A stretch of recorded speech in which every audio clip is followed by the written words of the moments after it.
la historia de la iglesia cristiana. Y vamos a ver desde que se fundó la iglesia en Pentecostés hasta el siglo XXI, cuál ha sido el desarrollo de la iglesia a través de los siglos. Yo no voy a hablar solamente en contra de esta religión o en contra de aquella religión, voy a exponer simplemente lo que la historia dice acerca de la iglesia cristiana, lo que pueden encontrar ustedes en cualquier libro, en la Enciclopedia Británica, metiéndose a cualquier página del Vaticano o del protestantismo, ¿verdad? O del hinduismo, etcétera, etcétera. Pero es importante que ustedes como cristianos sepan y conozcan la historia de la iglesia cristiana. Muy bien, la iglesia cristiana, a la cual llamamos cristiana ahorita en el siglo XX, no es una religión. Vamos a partir de esta base. El cristianismo no es una religión. Religiones son el hinduismo, el budismo, el catolicismo romano, etcétera, etcétera. El cristianismo no es una religión, es una relación personal, viva y dinámica con un hombre. Tú puedes ser católico y no ser cristiano. Puedes ser protestante y no ser cristiano. Puedes ser mormón y no ser cristiano. Puedes ser testigo de Jehová y no ser cristiano. ¿Por qué? Porque la religión no te da el cristianismo, te lo da la persona de Jesús viviendo en tu vida. Entonces, el que tiene al Hijo, 1 Juan capítulo 5, tiene la vida. Pero si tú tienes una simple religión y no tienes a Jesucristo, ni tienes una relación con Él a través de la Biblia, tu cristianismo es una mera religión que te persinas, sacas tu estampita de Tadeo, te echas tu agua bendita y te vas a tu casa y de lunes a sábado eres el anticristo. Entonces, el cristianismo es una persona que ha reconocido sus pecados delante de Dios, que reconoce que Cristo en una cruz pagó por ellos, que nunca hubiéramos podido pagar nosotros por nuestros pecados, que le invitamos a nuestra vida y de ahí en adelante comenzamos a caminar y a seguirlo todos los días a través de la Biblia. Jesús dijo, escudriñen las Escrituras porque ellas dan testimonio de mí. Cualquier persona que me diga que es cristiana y no lee la Biblia, no la medita, ni la estudie, su cristianismo es religioso. Pero no eres un hijo de Dios ni una hija de Dios. La iglesia cristiana tuvo sus raíces en el judaísmo. El Señor Jesucristo fue judío. Los primeros apóstoles fueron judíos. Las primeras iglesias fueron judías. Así como también en el antiguo pacto, lo que usaron los apóstoles, los que escribieron el Nuevo Testamento, todos ellos fueron instruidos en el Antiguo Testamento o en la Torá. Así que tenemos que las raíces del cristianismo se encuentran en el judaísmo. En Hechos capítulo 2 encontramos el primer retrato en la Biblia de lo que es una iglesia cristiana, actitudes que debemos de mantener nosotros también y conservar. Dice Hechos 2:42, y perseveraban en la doctrina de los apóstoles. O sea, los primeros cristianos del siglo I eran discípulos, no eran del domingo nada más, sino que entre semana tomaban estudios con los apóstoles, venían al diplomado, tomaban estudios entre semana, no eran personas de domingo nada más. Los cristianos de domingo nada más son los religiosos, pero no los cristianos. Los cristianos no se conforman con una palabra de Dios el domingo, anhelan, aman, tienen un hambre por la verdad, tienen una pasión que Dios ha encendido en sus corazones como un fuego inextinguible por conocer a Dios. Y si tú no tienes ese fuego que arde dentro de tu vida por conocer a Dios y conocer la verdad, estás muy lejos de llamarte cristiano. Dice la Biblia a continuación que también en la comunión unos con otros, se juntaban unos con otros, comían unos con otros, cenaban unos con otros. Si tú eres cristiano, tus mejores amigos son cristianos. Si tú eres cristiano y tus mejores amigos no son cristianos, no eres cristiano. No significa que no les vas a hablar, pero el cristiano comienza a buscar amistades cristianas que te ayuden a crecer, te identificas con ellos, porque qué comunión hay entre la luz y las tinieblas. Entonces es imposible, ¿verdad?, que una persona que no camine con Cristo pueda identificarse con una persona que camina con Cristo, porque son intereses totalmente diferentes. Dice la Biblia, en el partimiento del pan, o sea, en la Santa Cena y en las oraciones. Estas características eran importantes porque después de que se formó la iglesia, vino la persecución. El mundo dio a Cristo, el mundo crucificó a Cristo, el mundo también tendría que perseguir a los que siguieran a Cristo. Y no ha cambiado las cosas desde hace 20 siglos. Dice la Biblia en el capítulo 7 de los Hechos, versículo 54 al 60. Oyendo estas cosas, se enfurecían en sus corazones y crujían los dientes contra él. Pero Esteban, lleno del Espíritu Santo, puesto los ojos en el cielo, vio la gloria de Dios y a Jesús que estaba a la diestra de Dios, y dijo: he aquí veo los cielos abiertos y al Hijo del Hombre que está a la diestra de Dios. Entonces ellos, o sea, los religiosos, dando grandes voces, se taparon los oídos y arremetieron con él. Versículo 59, y apedreaban a Esteban mientras él invocaba y decía: Señor Jesús, recibe mi espíritu. Y puesto de rodillas clamó a voz: no les tomes en cuenta este pecado, Señor. Y habiendo dicho esto, durmió. Porque de acuerdo a la Biblia, los cristianos no morimos en el sentido de que nuestra existencia cesa. Cuando un cristiano se muere, pasa a otra dimensión. Pasamos a otro plano de descanso eterno de nuestra alma. No dejamos de existir porque somos eternos, porque tenemos al Espíritu de Dios viviendo dentro de nuestra vida. La persecución arreció contra los cristianos. Primero vinieron las advertencias, les prohibimos que prohíban este evangelio. Después los torturaron, comenzaron los azotes y después la muerte. El primer mártir, lo acabamos de leer, se llamó Esteban. La persecución oficial contra la iglesia cristiana comenzó en el año 64 después de Cristo por el emperador romano Nerón. Duró 6 días y 7 noches. Nerón asesinó a 2 millones de cristianos. Ellos fueron quemados en los parques públicos, los echaban a perros rabiosos, los metían a un coliseo donde abrían la puerta a los leones, a los tigres, a las hienas, a perros rabiosos, para que ahí se los comieran y los deshicieran. Y desde ahí en el coliseo romano, los cristianos, cuando Nerón estaba desde su trono mirando todo, les gritaba: ¿por qué ustedes no me reconocen que yo soy Dios? Y decían los cristianos: solo hay un Dios, el Dios y Padre de nuestro Señor Jesucristo. Y los cristianos del siglo I veían cómo venía el león y le arrancaba a su hijo de 5 años la cabeza enfrente de ellos. ¿Qué harías tú? Y venía el tigre y despedazaba a tu esposa. Y después venían contra ti las fieras. ¿Saben una cosa? Estaban tan llenos del Espíritu Santo que ellos sabían: ok, llega y le arranca el león la cabeza a mi hijo. ¿Cuánto va a sufrir mi hijo? 30 segundos máximo. ¿Cuánto sufrimos cuando llega el león y nos clava aquí sus dientes en la yugular y comenzamos a desangrarnos? 45 segundos. Pero después de 30, 45 segundos, Cristo estaría esperándolos en la gloria. Cristo estaba esperándolos.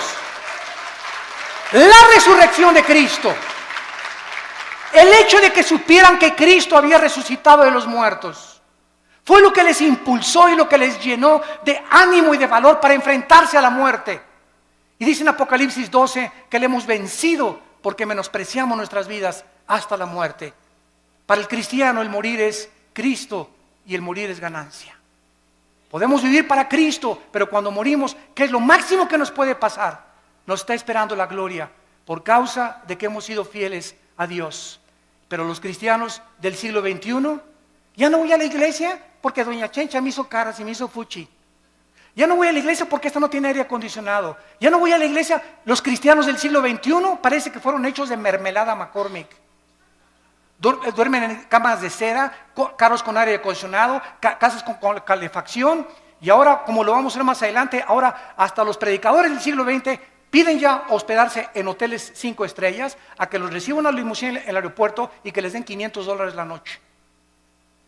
Y los cristianos del siglo I El ejemplo que nos dejaron Pablo en caballo, en azotes, en persecuciones, en trampas. Vean la Biblia, estos eran los cristianos que marcaron y pavimentaron el camino para la iglesia que somos nosotros. Pero nos hemos tan mal acostumbrado, estamos tan consentidos los cristianos del siglo XXI que ya se nos ha olvidado que no solamente fuimos llamados a creer en Cristo, sino que fuimos llamados a sufrir por Cristo también. Dice la Biblia que después de la persecución fueron esparcidos por todos lados y el evangelio comenzó a expandirse a Europa, a África del Norte y al Medio Oriente. Después se murieron los apóstoles y surgieron los padres de la iglesia, que se llamó los padres apostólicos en el siglo II y III después de Cristo. Se caracterizaron por comenzar a ser discípulos.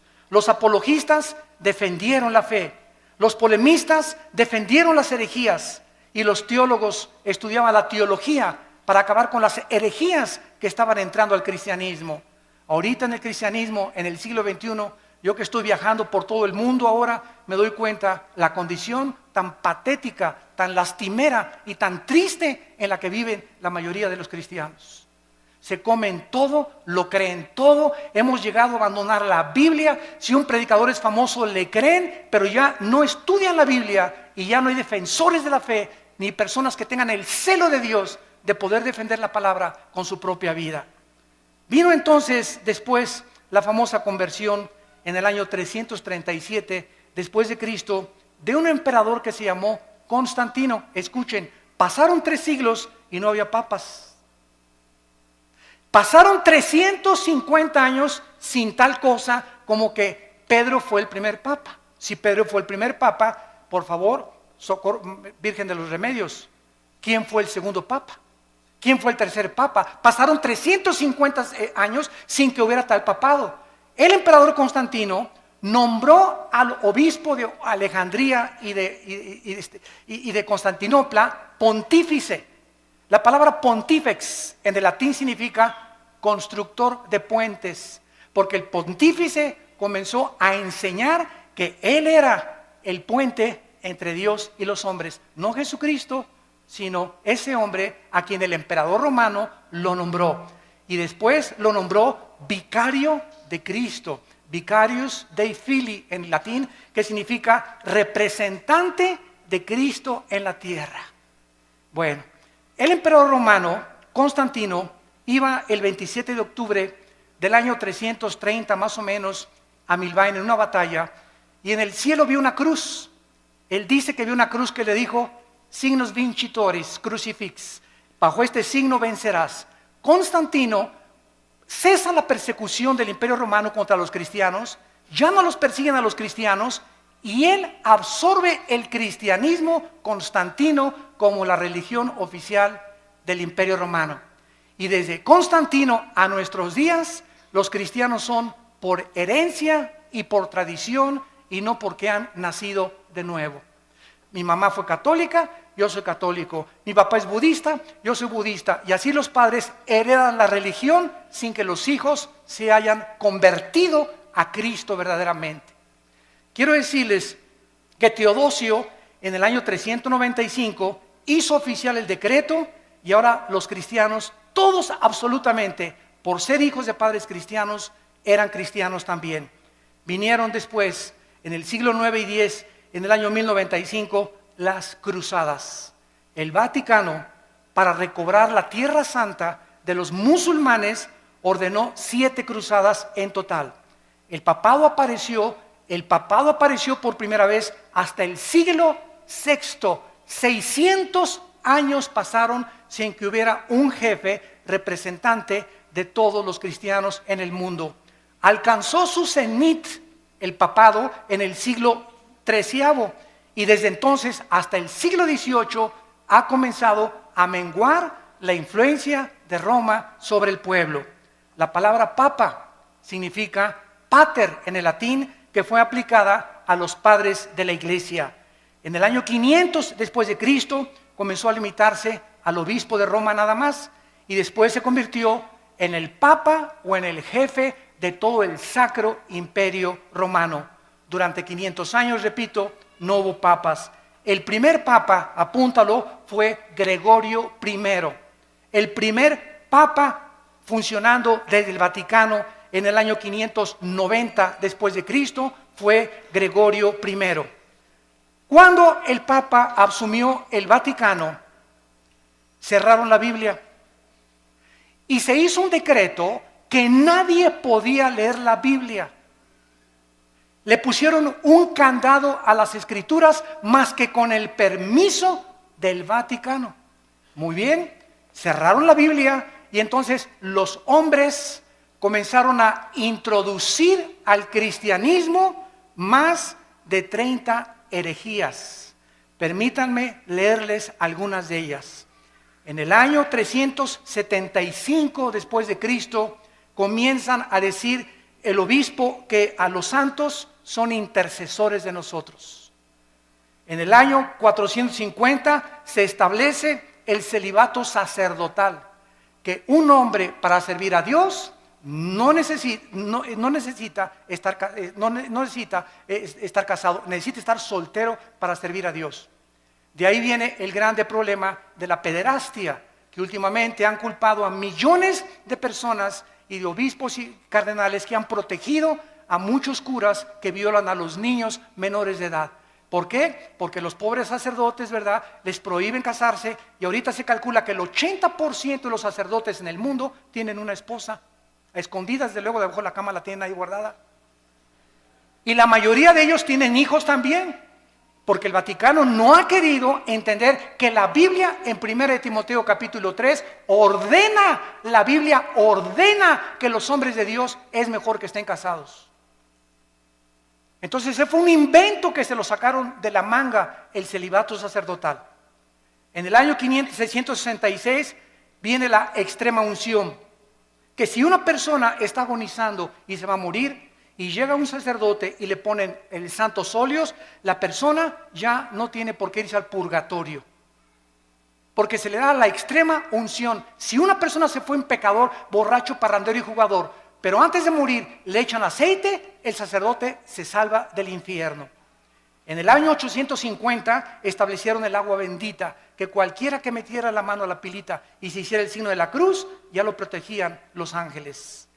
En el año 1190 se comienza a vender la salvación, que el que diera más dinero al Vaticano se le daban 15,000 años de indulgencias en el purgatorio.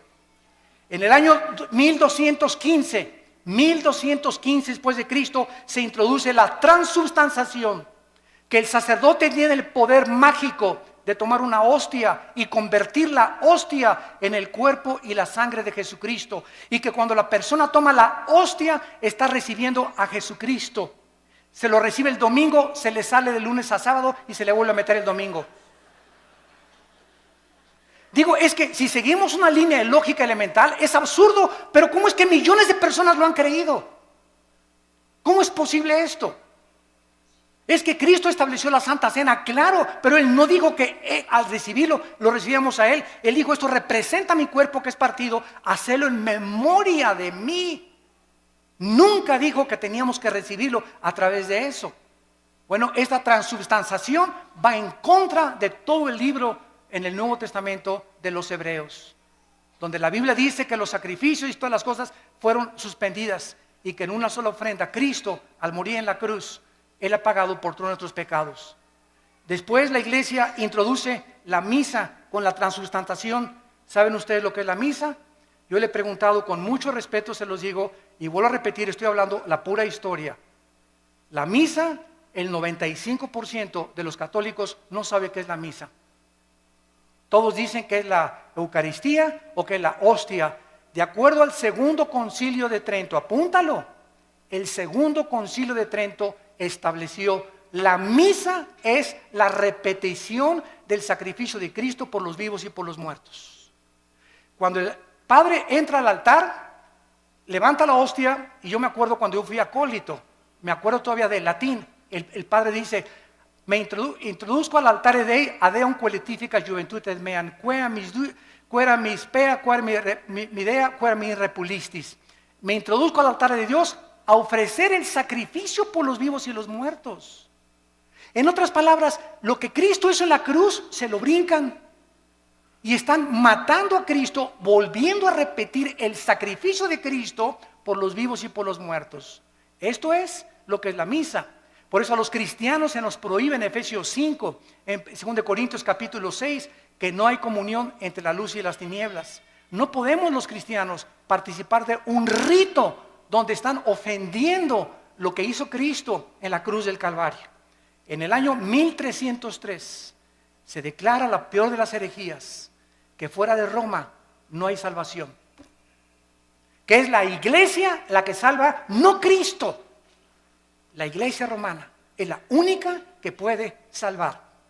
1546 se agregan a la Biblia los libros apócrifos, que son más de 11 libros que no fueron aceptados como el canon de los padres apostólicos. En 1860 se declara la infalibilidad papal. ¿Qué significa? Que el Papa no puede cometer errores al hablar ni al dar una encíclica. Lo que el Papa dice es Dios hablando. En 1860 se decretó que la misa, fíjense ustedes, que el Papa es infalible, que no puede equivocarse. Muy bien, pasan aproximadamente como un siglo, 1960 y 61, y el Papa Juan XXIII, un Papa gordito, a mí me caía muy bien porque era muy honesto. El Papa Juan XXIII, por primera vez desde el año 350 después de Cristo, por primera vez en la historia, el Papa Juan XXIII, en 1961, abre la Biblia. Y comienza a leer y comienza a decir, ah caray, ah Chihuahua, cuánto apache. Dios mío, pero ¿qué es esto? Dios mío, pero ¿qué es esto? Dios mío, pero este libro lo hemos abandonado. Y entonces el Papa Juan XXIII manda quitar la misa en latín. Y ya no se da en latín la misa. Ustedes que son de los 50 o que eran niños en aquella época se acordarán que entrábamos a la misa y era en latín. Ahora es en cualquier lado. El Papa Juan XXIII manda quitar las imágenes de las iglesias, porque él se da cuenta que los santos no merecen nuestra adoración. ¿Cómo nos vamos a hincar delante de una estatua? Y manda quitar las estatuas de todas las iglesias. Hay muchas que lo siguen todavía llevando porque son iglesias muy radicales, pero el 80% de las iglesias católicas en el mundo ya no tienen imágenes más que de María de vez en cuando. El Papa se declara infalible. En 1634 se promulga que solo el Papa puede decir quién es santo y quién no es santo, en la famosa canonización. Que si una persona se muere, el Vaticano investiga si esa persona nunca rompió un plato, o si esa persona hizo un milagro, para que se le pueda decir que es santo. Si tú lees el Nuevo Testamento, y les digo a todos mis hermanos católicos en el mundo que nos escuchan, que son verdaderamente cristianos, todas las epístolas a los Corintios, a los Efesios, a Filipenses, a Colosenses, a Tesalonicenses, comienza Pablo a los santos de Corinto, a los santos de Filipo, a los santos de Efeso. La Biblia nos declara santos en vida, no después de muertos. ¿Por qué? Porque la palabra santo no significa que seamos buenos. La palabra agios en el griego, que se tradujo santo, significa apartados para el servicio de Dios. De buenos no tenemos nada más que a Jesús dentro de nosotros, porque somos unidos dentro de maldad. Y por eso no podemos confiar en la maldad tan grande que tenemos dentro todos nosotros. Lo único bueno que existe en nosotros es la vida de Jesús. Por eso el Espíritu Santo quiere que dejemos vivir a Cristo y morir nosotros a la carne y crucificar nuestras pasiones y deseos para que la vida de Jesús se pueda manifestar a través de nuestra carne mortal. Esa es la vida cristiana, dejar vivir a Jesús mi vida. No ya yo, sino Cristo vive en mí. Y lo que vivo ahora en la carne, lo vivo en la fe por el Hijo de Dios. En el año 2000, que nos toca a todos nosotros, el Papa Juan Pablo II declara a María corredentora junto a Cristo de nuestra salvación. No solamente Cristo murió por nuestros pecados, María también. Los cristianos, déjenme decirles, respetamos a la Virgen María más que cualquier católico. Los católicos le han dicho de los Remedios, de los Lagos, de Zapopan, de la Macarena, de los Remedios, y le han puesto nombres de Guadalupe, y la Virgen no se llama Lupita, ni se llama de Zapopan, la Virgen se llama María. Y nosotros la respetamos como la madre de Jesús y como una mujer increíblemente humilde. Pero ella no murió por sus pecados. Ella en Lucas capítulo 2, y esto está en las Biblias católicas, dice: me regocijo en Jesús mi Salvador. María le llama a su hijo su Salvador. ¿Cómo es posible que podamos creer que ella también está pagando por ella no fue crucificada? Es Cristo el único que merece la gloria, el Hijo de Dios. Ante estas barbaridades y estas herejías, que la mayor parte de las personas están ciegas, solamente cuando se nos caen las vendas y leemos la Biblia, nos damos cuenta que tenemos que escoger a quién le hacemos caso, a la Biblia o a los hombres, a los que nos enseñaron estas barbaridades sin tener apoyo en la Biblia, o le hacemos caso a la palabra de Dios. En Gálatas 1, del 6 al 8, dice la Biblia que si alguien anuncia otro evangelio, o si alguien predica otra verdad que la que no está en la Biblia, queda bajo maldición. En 1 Timoteo capítulo 6, del 3 al 5 dice: si alguno enseña otra cosa y no se resume solamente y conforma a las palabras sanas de Jesucristo, nada sabe, está envanecido, delira acerca de cuestiones, contiendas donde nacen envidias, pleitos, disputas de hombres necios, pervertidos, que han desechado la verdad de Jesucristo. La Biblia es la única guía, la única lámpara, la única luz que nosotros podemos tener. Sea la Biblia veraz, sean los hombres mentirosos. Después de esto vino la famosa Inquisición, que fue el colmo de Roma. Las matanzas y masacres contra todos los que se decían cristianos, los que no se sujetaban a Roma y al Vaticano, los que leían sin permiso la Biblia, como a miles de judíos y enemigos en 1198 después de Cristo. En el año 1198 después de Cristo, el Papa Inocencio III, apúntalo, Inocencio III ordena asesinar y exterminar a todos los que no le obedecían a él y no a la Biblia. Se confiscaban los bienes de las personas, los bienes materiales de las víctimas, los cuales pasaron a ser propiedad del Vaticano.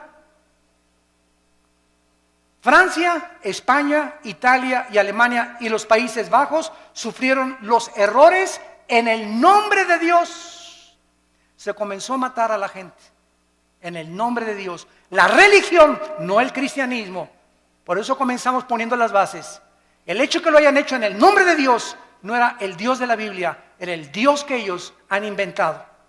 Solo en los años 1540 a 1570, el Vaticano asesinó a más de 1 millón de personas, más de 1 millón de personas en el nombre de Cristo.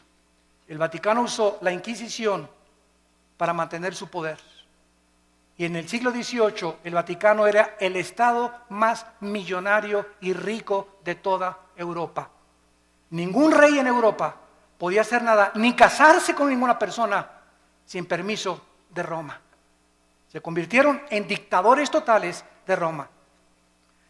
En este tiempo se levantaron 4 hombres de Dios. Petrarca, en el siglo XII y en el siglo III, caudillo del Renacimiento italiano. Petrarca se paró enfrente del Vaticano y les gritó: cueva de ladrones, cueva del infierno. Lo crucificaron.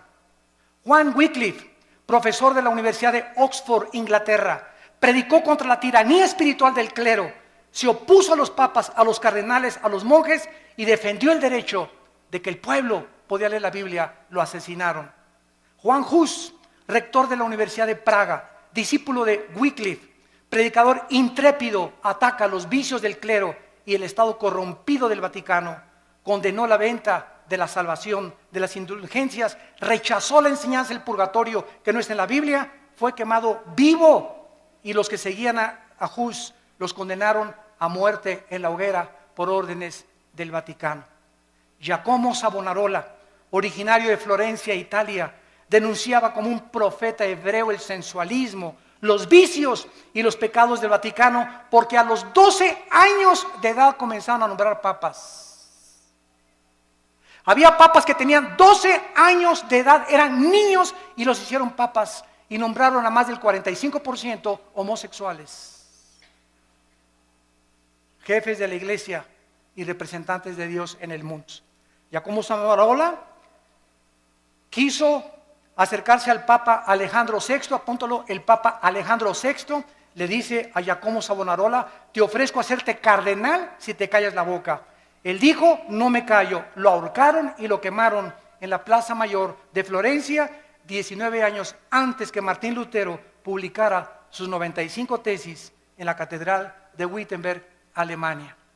Y así llegamos al año 1546-50, cuando un monje llamado Martín Lutero vivía en Alemania y quería ser monje, un hombre sincero.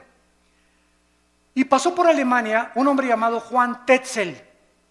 Y Lutero oyó desde el convento donde él estaba recluido que este hombre que envió el Vaticano traía una caja y pasó por todas las calles de Berlín y por todas las calles de Alemania anunciando: en el momento que ustedes pongan un chelín en la bolsa que traigo aquí en esta cajita, el Vaticano les va a quitar 5,000 años de purgatorio. Cuando Lutero oyó que el Vaticano estaba vendiendo la salvación, se horrorizó. Y entonces, de alguna manera, una Biblia llegó a sus manos y leyó en Romanos 1:17: el justo por la fe vivirá. No por las obras ni por lo que demos a la iglesia, sino por lo que Cristo hizo en la cruz. Entonces, él se levantó totalmente del monasterio, se salió y fue a la Catedral de Wittenberg y escribió Lutero las 95 tesis que decían: esto dice la Biblia, esto dice el Vaticano. Lo clavó en la Catedral de Wittenberg en Alemania, pues se armó la revolución. Agarraron las tesis, se las mandaron al Papa y pues ya saben ustedes, ¿verdad?, que lo mandan llamar a Martín Lutero, y el Papa Sixto IV en el año 1476 había iniciado la doctrina de que se podía comprar la salvación con dinero. ¿Se parece a la iglesia del siglo XXI? Al ratito llegamos para allá. La venta de estas indulgencias era un permiso para pecar. O sea, tú puedes ser adúltero, tú puedes fornicar antes de casarte, pero si das dinero, se te perdonan los pecados. En 1517, Juan Tetzel comenzó a perdonar a todo mundo, y en el 31 de octubre de 1517, Martín Lutero clava las 95 tesis en Alemania. El Papa León X excomulga a Lutero porque Roma podía mandar al infierno a los que ellos querían. Se llama la excomunión. Y le dijo a Lutero: te damos un mes, Lutero, para que te retractes de lo que acabas de decir.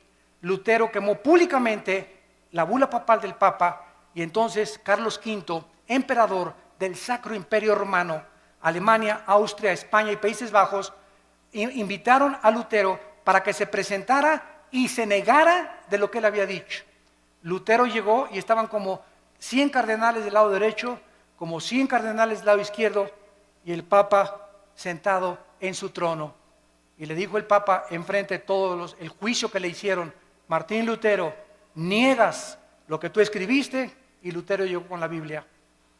Y Lutero dijo: aquí están las Sagradas Escrituras. Si cualquiera de ustedes que están aquí me demuestran con la Biblia que yo estoy equivocado, me arrepiento y niego lo que yo escribí. Nadie se pudo levantar para debatir a Lutero, porque nadie había leído la Biblia en 500 años.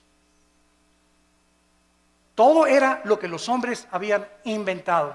Lo declararon muerto a Lutero, lo sentenciaron a muerte el Vaticano, y entonces los amigos o los príncipes alemanes le escondieron y le protegieron. En 1529 el Vaticano prohíbe las enseñanzas luteranas y les llama a los que seguían a Lutero protestantes. Por primera vez, por protestar contra lo que el Vaticano enseñaba. En el año 1559 había más de 400,000 protestantes y les cambiaron el nombre a hugonotes. El Papa Paulo III ordena el exterminio y funda un grupo llamado los jesuitas. Los jesuitas, dirigidos por un hombre soldado llamado capitán del ejército Ignacio de Loyola, para que él tuviera la autoridad del Vaticano con el ejército de los jesuitas de matar a todos los que leyeran la Biblia. Ir de casa en casa y el que tuviera una Biblia, los jesuitas lo asesinaban y le quitaban la vida. Catalina de Médicis, madre del rey, ordenó matar el 24 de agosto de 1572 a más de 700,000 cristianos en un solo día. En memoria de la matanza, mandó el Vaticano a acuñar una moneda que se llamó la moneda de Médicis, para celebrar que habían matado a 700,000 cristianos. Bueno, en 1607 viene toda la persecución en Europa. ¿Y qué hacen los cristianos en Europa? Se van a Inglaterra, huyendo del Vaticano, y agarran barcos, y entonces los cristianos comienzan a navegar y llegan a Estados Unidos. En el año 1607 llegaron los puritanos al estado de Virginia. En 1639 llegaron los bautistas al estado de Virginia en Rhode Island, bajo el liderazgo de Roger Williams. En 1681 llegaron los cuáqueros al estado de Pensilvania. Y todos estos grupos que llegaron a Estados Unidos llegaron a América con la Biblia. Todos venían con la Biblia. ¿Se acuerdan la televisión, la serie que había que se llamaba Los Pioneros? Estados Unidos es la primera nación en el mundo, en la historia, la primera nación fundada en este libro. La Constitución la hicieron basada en la Biblia, a las monedas les pusieron In God We Trust, en Dios confiamos, y todo comenzó a crecer con la palabra de Dios. Después vinieron las misiones y tenemos las vidas como David Livingstone, Hudson Taylor, que se fueron a la China a evangelizar a los chinos, a Guillermo Cary a la India, Morrison, Moffat, todos estos hombres que dejaron el confort de sus vidas y se fueron a predicar el evangelio al mundo entero. Y entonces llegamos al siglo XIX, o el siglo, finales del siglo XIX, principio del siglo XX, cuando comienza la apostasía de las iglesias protestantes o cristianas, como les llamamos ahora, evangélicas. A mediados del siglo XIX, escúcheme con cuidado, todas las principales universidades norteamericanas, escuchen, Harvard, Princeton y Yale, fueron fundadas por pastores. Las más grandes universidades del mundo ahorita, Princeton, Yale y Harvard, fueron fundadas por pastores con principios de la Biblia. Pero ¿qué sucedió? Que comenzaron a mandar a los estudiantes a Europa.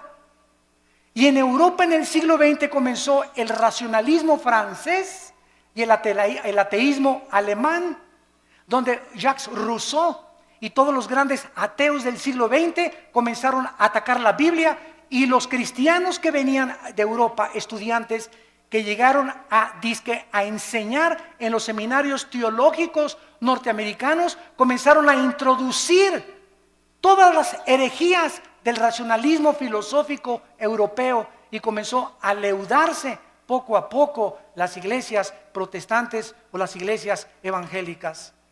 Quiero nombrarles a ustedes las 8 verdades fundamentales del cristianismo, los 8 pilares sobre los cuales debe estar edificada una iglesia o una persona que es cristiana. Número 1, la inspiración de la Biblia como la única regla de fe y conducta. Solo la Biblia es nuestra regla de fe y conducta, no la Biblia más los sacramentos, la Biblia más la perla de gran precio, como los mormones, la Biblia más doctrinas y convenios de los mormones, la Biblia más las enseñanzas de la atalaya como los testigos de Jehová. Todas las sectas se caracterizan por la Biblia más otra cosa. El cristiano es solo la escritura, solo la Biblia, solo la fe. En segundo lugar, el nacimiento virginal de Cristo. Cristo nació virginalmente mediante una virgen llamada María. Número 3, la deidad de Cristo. Cristo tenía dos naturalezas, la naturaleza humana, que fue la que murió en la cruz, y tenía la naturaleza divina. Jesús dijo, el que me ha visto a mí, ha visto al Padre. Número 4, la doctrina de la Trinidad. El Padre, el Hijo y el Espíritu Santo son la misma esencia, manifestado en tres diferentes personas. Número 5, la resurrección de Jesucristo corporal. Los testigos de Jehová enseñan que resucitó en gases. Nosotros decimos, la Biblia dice que resucitó físicamente. Número 6, la salvación por gracia sin las obras de la ley. Ahora hay una doctrina en el cristianismo que se llama que se puede perder la salvación. Cuando una persona me dice, ahora que estuvimos mi hermano y yo en un país de Sudamérica, teníamos ahí como 500 pastores y todos me preguntaron, hermano Alducin, ¿se pierde la salvación? Y yo les dije lo siguiente, es tan fácil como esto. Roma dice, la salvación más los sacramentos igual a la salvación. O sea, es por gracia, pero también las obras te dan la salvación. Esa doctrina entró a nuestras iglesias. Y ahora los que dicen que se pierde la salvación, dicen esto, no, yo acepto que Cristo me salvó por gracia, pero me tengo que portar bien y ya no tengo que pecar para poder entrar al cielo. O sea, están agregándole méritos a la obra de Cristo. Hay 5 pasajes en el Nuevo Testamento que implican o que parecen enseñar que se pierde la salvación. Como el Apocalipsis 3:5, el que no venciere será borrado del libro de la vida. A ver, hermano, aquí dice que será borrado el libro de la vida. Le digo, mira, léelo con cuidado, por eso tenemos que estudiar la Biblia. ¿Quiénes va a borrar del libro de la vida? Los que no son vencedores. Ah, pues sí, ¿verdad? ¿Y quiénes son los vencedores? 1 Juan 5, 4 y 5, los que somos hijos de Dios. Entonces, claro que los somos hijos de Dios, nunca van a ser borrados del libro de la vida. Ah, pues chino, chavieso. Y así comenzamos a ver que cada pasaje que usan para disque enseñar que se pierde la salvación, lo sacan fuera del contexto y hacen un pretexto de la palabra de Dios. Número 7, la redención es por la sangre de Cristo, no por la misa ni por ninguna otra cosa. Y número 8, necesitamos nacer de nuevo. El ser humano necesita ser regenerado para entrar al reino de Dios. Muy bien, y terminamos con lo que es la apostasía de la iglesia en el siglo XXI. Abróchense el cinturón. Ahora voy a hablar lo que está pasando en las iglesias cristianas y que necesitamos nosotros los predicadores pasarle la estafeta a nuestros jóvenes, a la segunda generación, y volver a enseñarles a que regresemos a la Biblia otra vez, porque los cristianos del siglo XXI estamos abandonando la Biblia.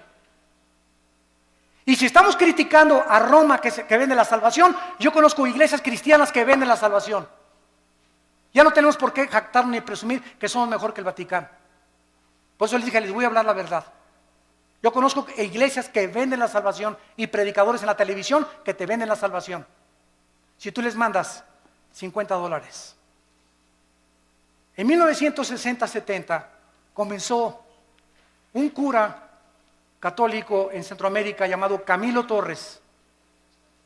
Yo admiro a este hombre. Él era sacerdote católico. Él no conocía la Biblia, pero él estaba harto de la pobreza. Y que él no podía cambiar con lo que Roma le decía la vida de toda la gente pobre en Centroamérica, Guatemala, Honduras, etcétera, etcétera. Entonces Camilo Torres, ¿saben lo que hizo?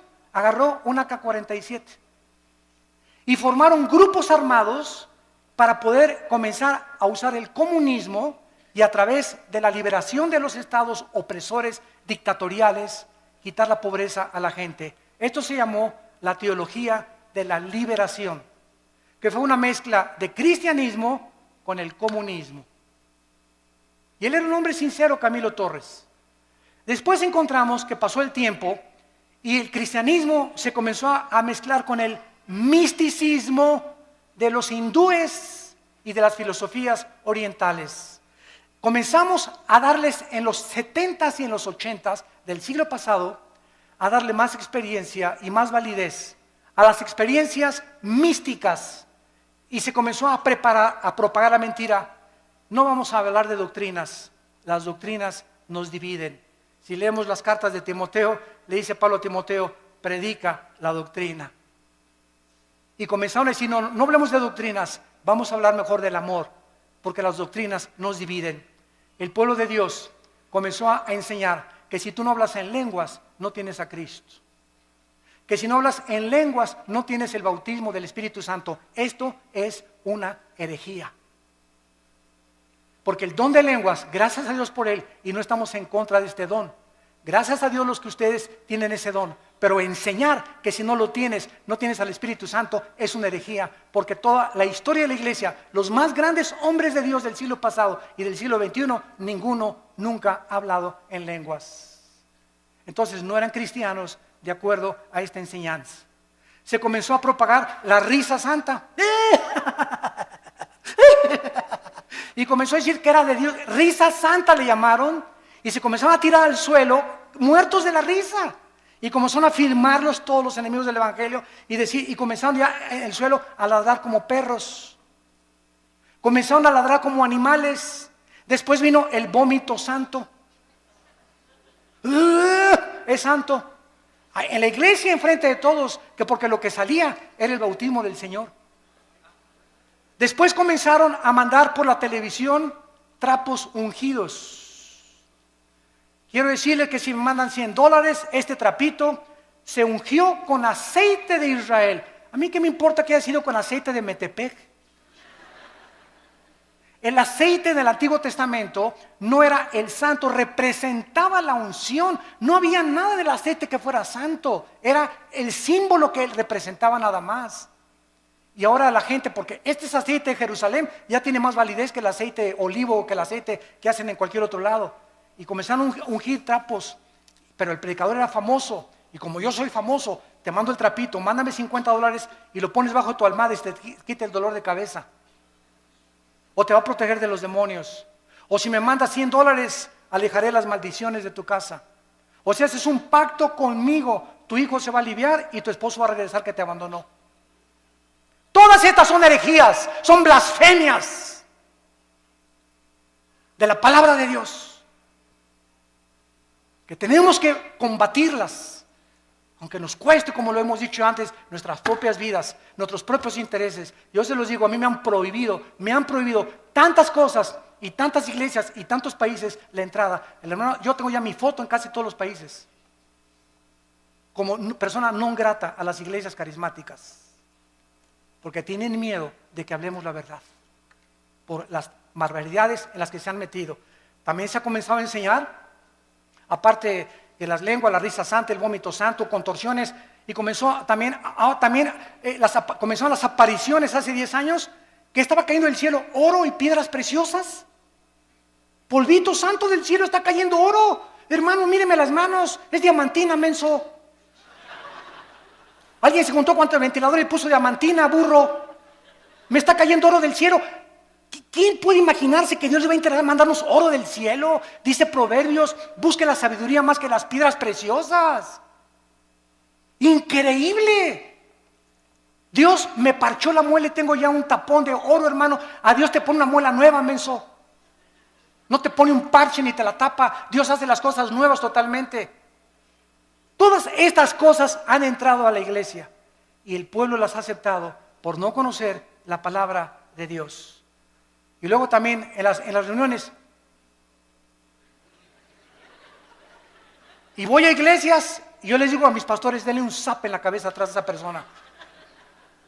Es que estoy bajo la influencia del Espíritu Santo. Espérame tantito, de 1 Corintios 14. El espíritu del profeta está sujeto al profeta. Entonces, no hay tal cosa como que alguien pierde el control y comienza como alambre eléctrico así en la cabeza, ¿verdad? Que lo lleven al manicure. Que venga el psiquiátrico por él. Pero esa persona no tiene el Espíritu Santo y está solamente haciéndose ese panchote que está haciendo la iglesia para que la iglesia vea que el hermano tiene el Espíritu Santo. ¿Qué le interesa al Espíritu Santo que das como alambre eléctrico?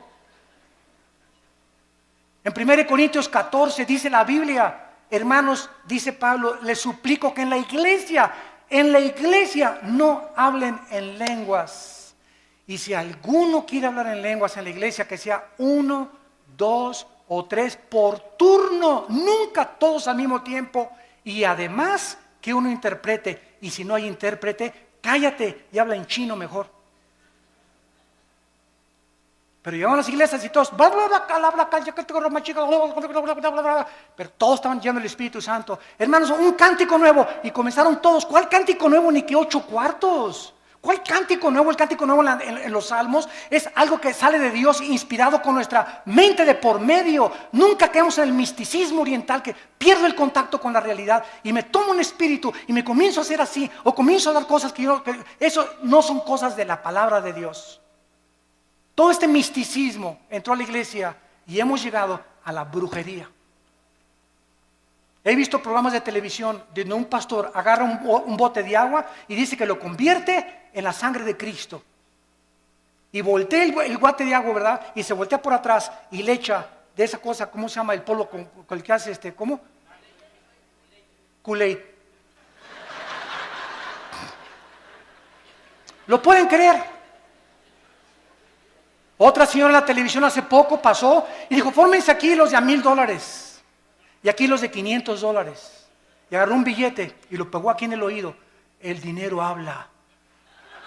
Ahora aquí los de $1,000 y aquí los de 500, y se ve en el video, lo pueden ustedes ver, se ve en el video, pasa una señora con unas alajitas y esta predicadora es mujer, agarra las palajitas y le dice, no, esto no vale $100, vete.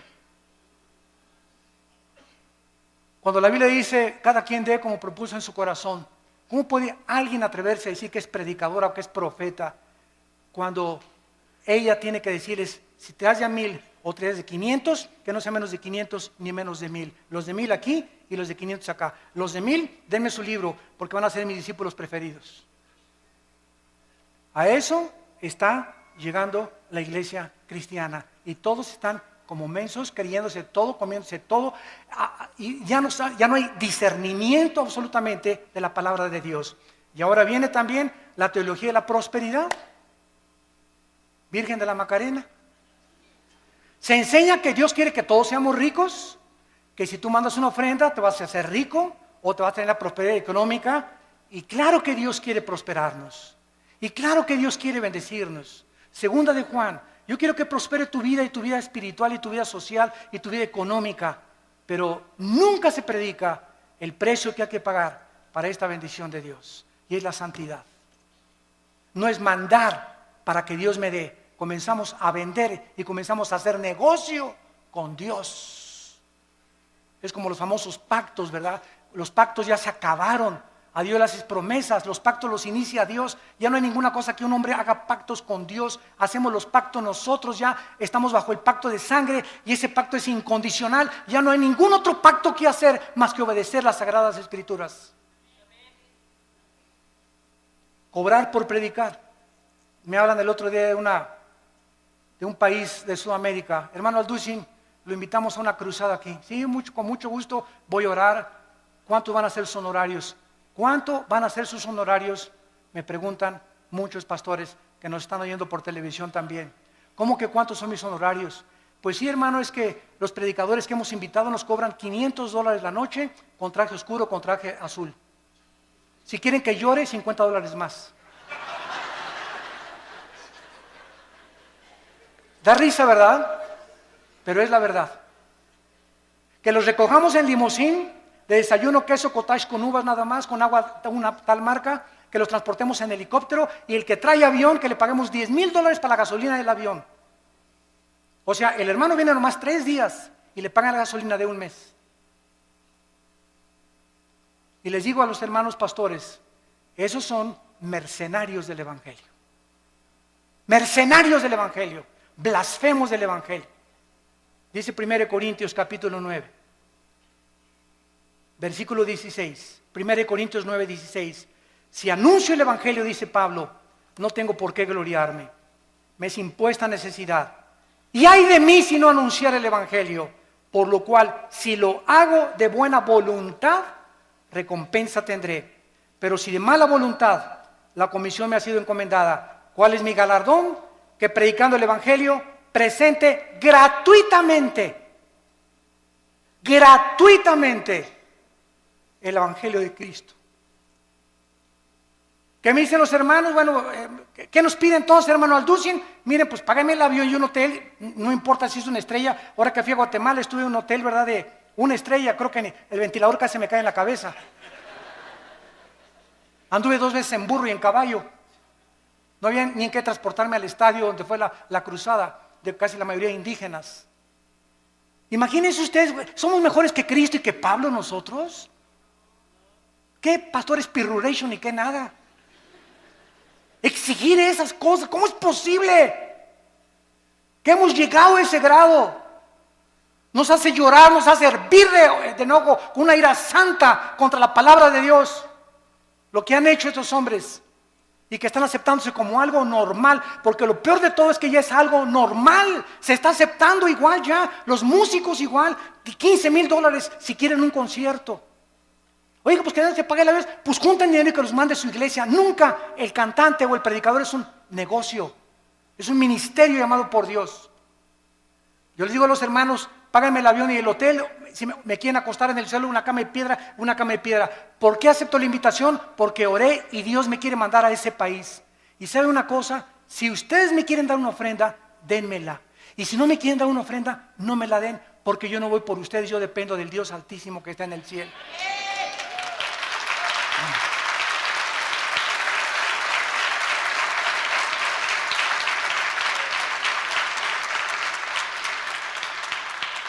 Recuerdo una vez regresando de una iglesia del centro de la República Mexicana, hace muchos años, venía con mi hijo Alan que estaba chiquito, tuve 8 días predicando en una cruzada, en una ciudad, me reservo el nombre, y también los hermanos no me dieron ni para la gasolina, tenía una combi vieja en aquel tiempo.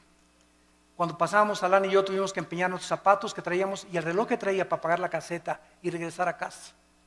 No me dieron ni para la gasolina y los bendije. Y no guardé rencor contra ellos. A los 3 días me llegó un cheque por el triple lo que me hubieran querido dar. Nuestra provisión. ¿De dónde viene nuestro socorro? ¿De dónde?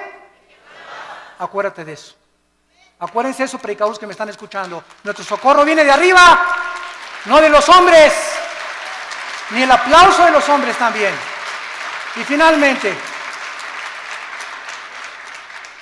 finalmente hemos llegado ya al final del siglo XXI, donde ahora la última herejía se llama el ecumenismo. Predicadores cristianos están permitiendo que ministros católicos, budistas o de otras religiones ocupen los púlpitos cristianos.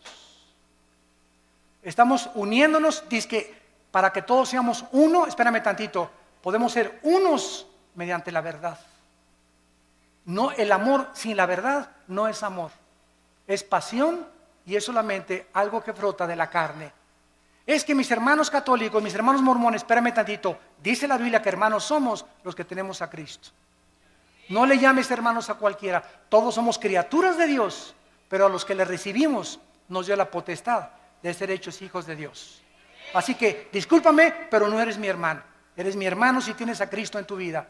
Y esto es lo que nos muestra la palabra de Dios. Yo soy el camino, dijo Jesucristo, yo soy la verdad y yo soy la vida.